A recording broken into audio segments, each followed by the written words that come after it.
Je regrette sincèrement l'incompréhension dont nous avions été victimes autour de ces propos.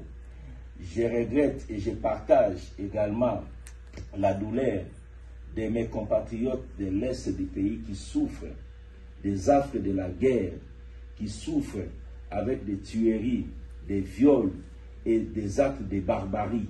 Nous partageons leur douleur et je regrette que nos compatriotes aient été vexés parce que nos propos ont été sortis de leur contexte.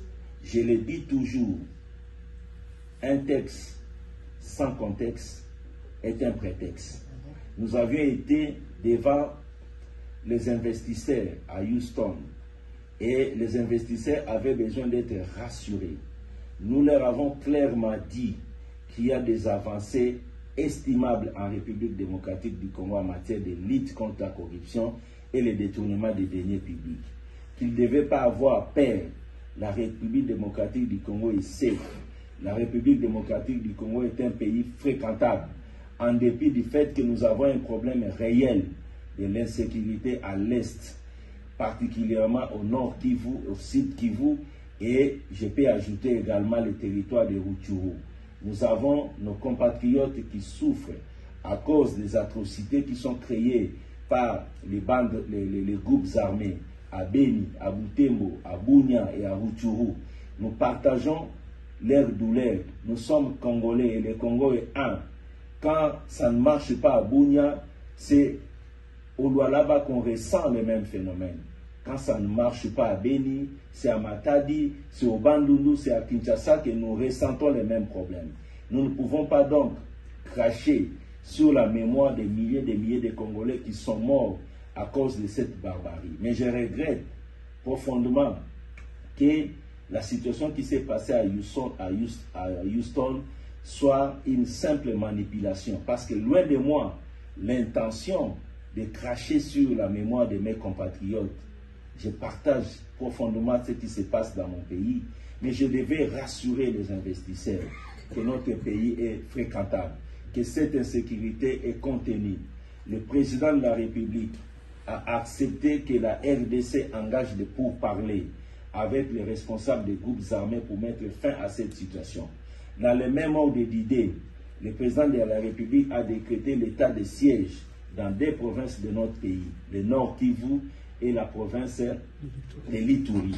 Tout ça, ce sont des efforts qui sont menés par des autorités congolaises souciées de la paix dans l'est de notre pays. Et nos forces armées se battent jour et nuit. Il y a de nos militaires qui tombent chaque jour et ils se battent pour que la paix revienne.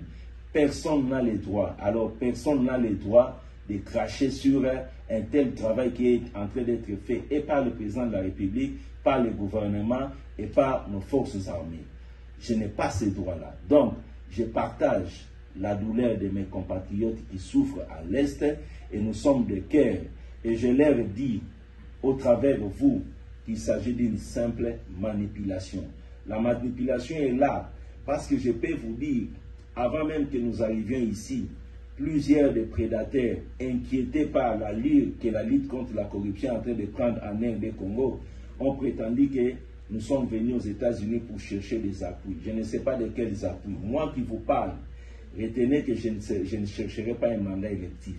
Je ne serai ni député provincial, ni député national, ni un mandat quelconque. Je suis fier d'être un fonctionnaire et je suis fier de traquer les délégats financiers. J'adore ce travail. Beaucoup me demandent pourquoi les champions anticorruption et impunité pour la République démocratique.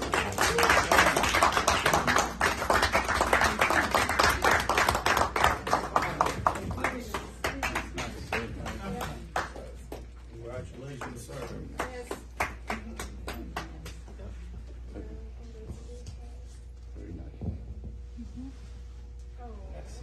Merci beaucoup. Je voulais que vous me prendre une photo avec l'inspecteur. Comme ça, la communauté, je vais voir que